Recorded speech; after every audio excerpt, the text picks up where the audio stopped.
Now that story's been scotched, as only part of contingency planning.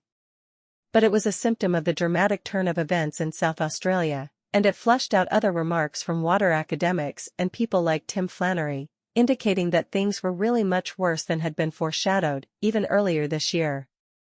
So is Adelaide, let alone some whole regions of South Australia, in serious bother?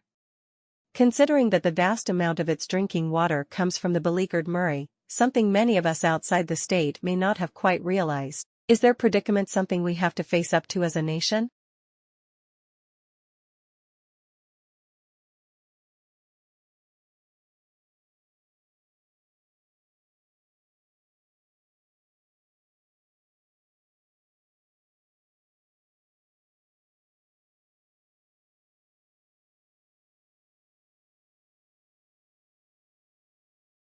All around the world, significant parts of our cultural heritage are by pollution, neglect, carelessness, and greed. In learning the importance of our history, we come to understand the need to protect significant remains from the past so that future generations can come to understand their heritage.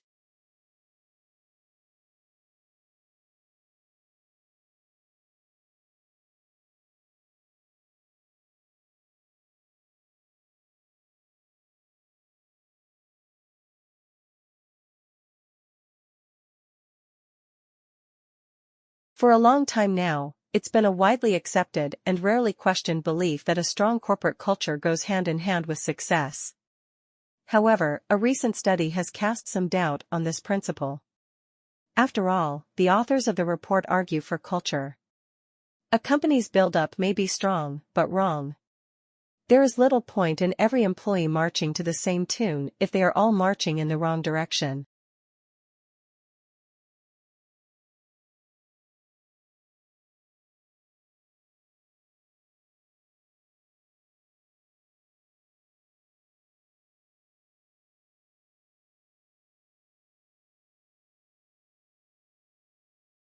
Also, malaria is something that is a very complex disease with this complex life cycle.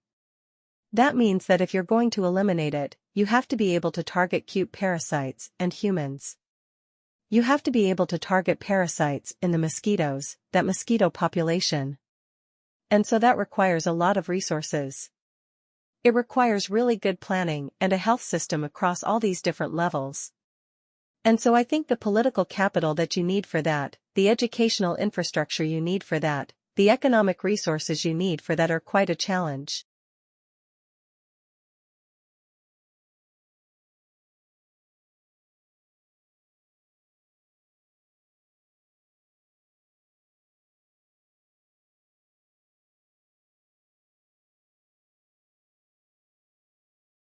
There are some common reasons to explain why early civilizations developed in different places and different times around the world. Each ancient civilization that has been discovered developed in places where there was a reliable water supply, usually on the banks of major rivers, and where the soil was fertile enough to grow crops.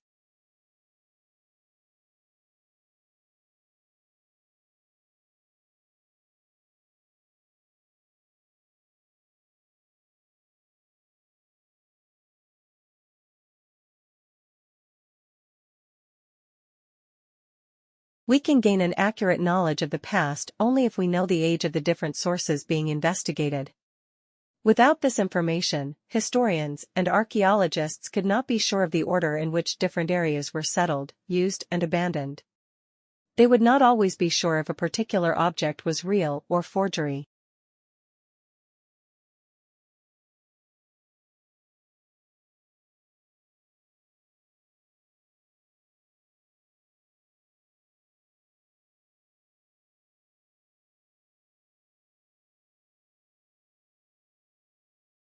Historians can represent events that have happened in past centuries on a timeline, showing the 4 major periods of human history. A timeline is a good way to help us get history into perspective. It shows events from the past in a clear chronological order, that is, from the earliest to the latest event.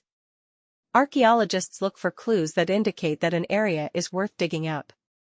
Clues may come from the writings of someone in the past who has described the existence of a particular town or burial site.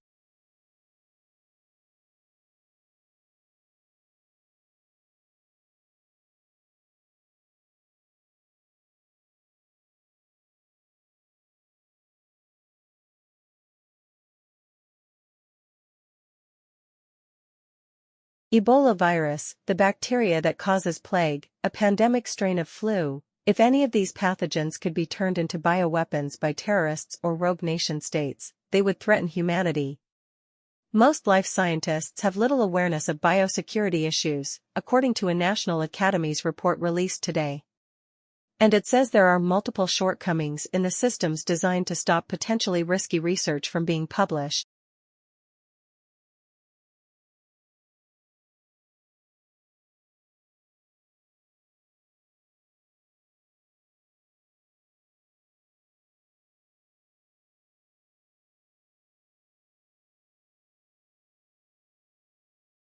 A new process for 3D printing things could pave the way for lighter, faster aircraft that potentially fly further on the same amount of fuel. Today's airplanes are held together with thousands of metal rivets and fasteners. That's because the lightweight but strong aluminum alloys used for their frames are considered unwieldable. Try to weld them and you get a phenomenon called hot cracking, in which the finished alloy weakens and fractures as it cools. This and other adverse welding effects also stand in the way of 3D printing high-strength aluminum alloy parts. When researchers have tried, the resulting laser-fused mass flakes away at the welding area like a stale biscuit.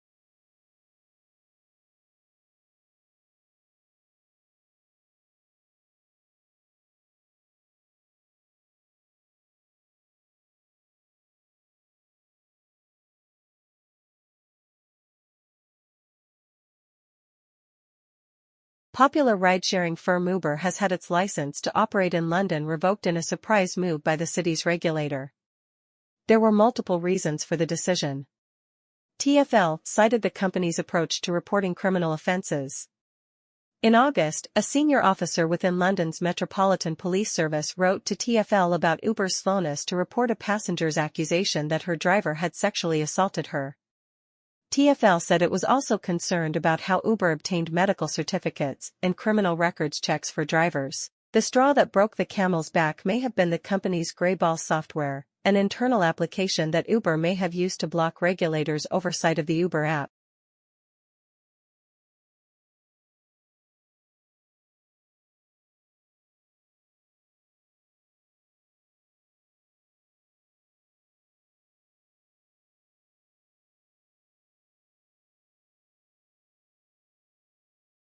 All earthquakes look the same when they start, making it unlikely we will be able to predict which will cause the most devastation from early observations.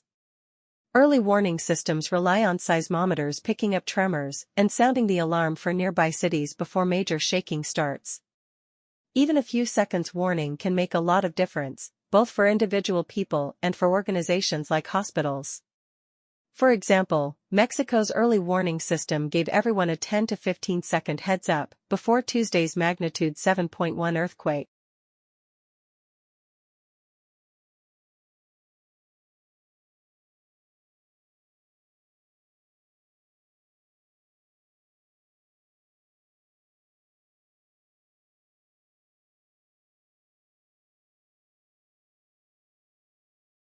Another arm of the United States government was the FSA, the Farm Security Administration, and they had a peculiar task, because in addition to the depression, which had obviously hit farmers quite hard because suddenly the material that they were producing wasn't really as value, yet their costs for producing it were exactly the same, they were hit not only that but also by another problem, which was the Dust Bowl. And the Dust Bowl was this terrible broad that hit the American West and Southwest especially, and caused terrible economic problems for those farmers.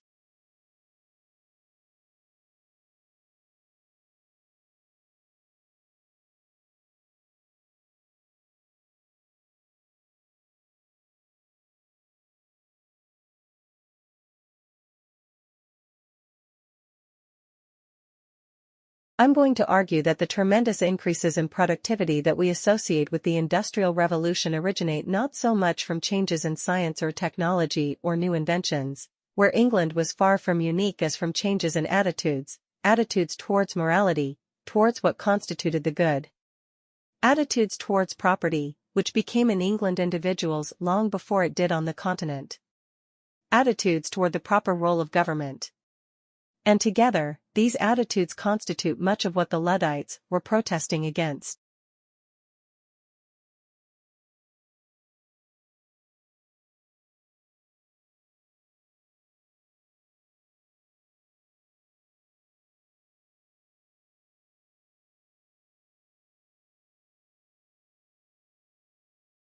We are trying to understand the locomotion of one of our closest living relatives, which is the orangutan, and also the locomotion of all of the apes and the common ancestor of humans and the other apes. And in that area, we have had a big problem traditionally, and that we know a lot about how they move around the forest. I've been out to the forest and spent a year recording the different types of locomotion they use, but we have no idea about the energetic cost of how they move around the forest and the solutions that they find to problems of moving around the canopy. And what we're doing here is using the park or athletes as an analogy for a large-bodied ape moving around a complex environment and getting them to move around in the course that we've made that they've never seen before. And we're going to record their energetic expenditure while they're doing it.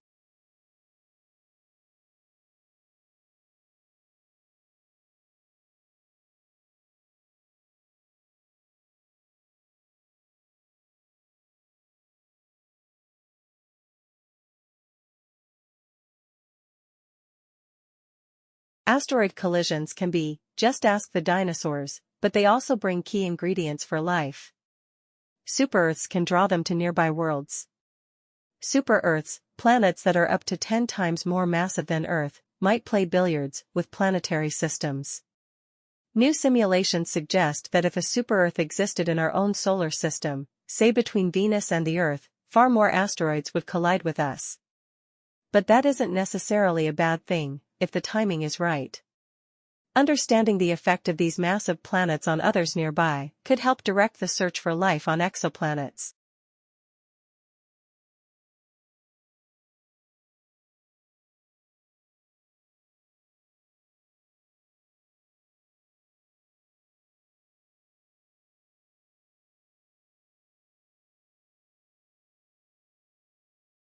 It's tough to pick a familiar face out of a crowd, but focusing on a known voice in a noisy room is easy.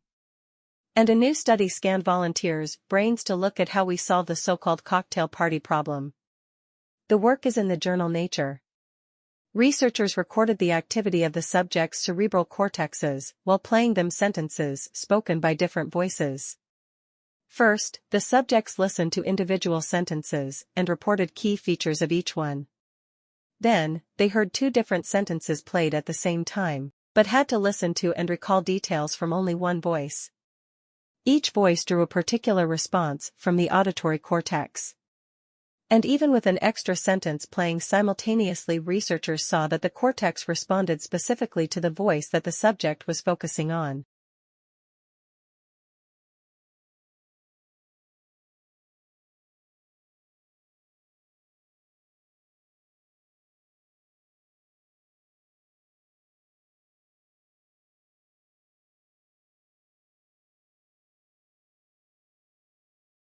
Tens of millions of sharks are killed for their fins each year. It's not just a tragic abuse of the animals. It's bad business. They're basically swimming dollar signs, whether you're trying to kill them for their meat or their fins or you're interested in looking at them for ecotourism. That's Austin Gallagher, a doctoral student at the University of Miami. I spoke with him on February 26. We did some calculations and the results were remarkable. We determined that the average shark was worth about $200,000 over the course of its life, and when you compare it to finning that animal, a one-time extractive use, seeing it for diving is worth about 40% more.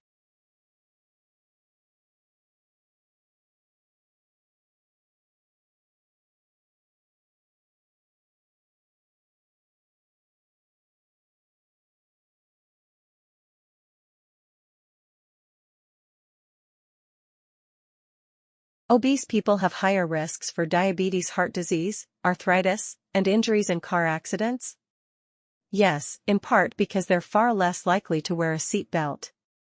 That's the finding of a study out of the University of Buffalo that will be presented at an upcoming meeting of the Society for Academic Emergency Medicine in Chicago.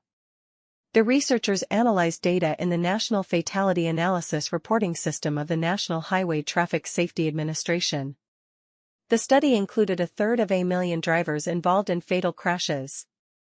2 years ago, the research group found that morbidly obese people were 56% more likely to die in a car crash than normal weight car occupants.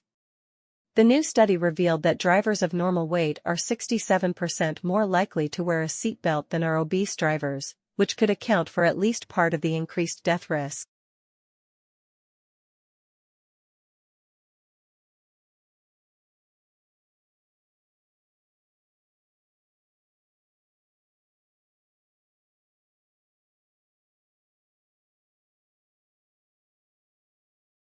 Does your puppy turn his nose up at his own chow because he wants some of whatever it is that you're having? A new study finds that, when it comes to food, dogs recognize human social signals about what's good. The work is in the journal Public Library of Science 1. Researchers let pet dogs choose between two plates, one with a single piece of food and the other with 6 pieces. Unsurprisingly, the animals generally went for the larger portion. But when a human being showed a clear liking for the smaller plate, the canines likewise went for the skimpier choice.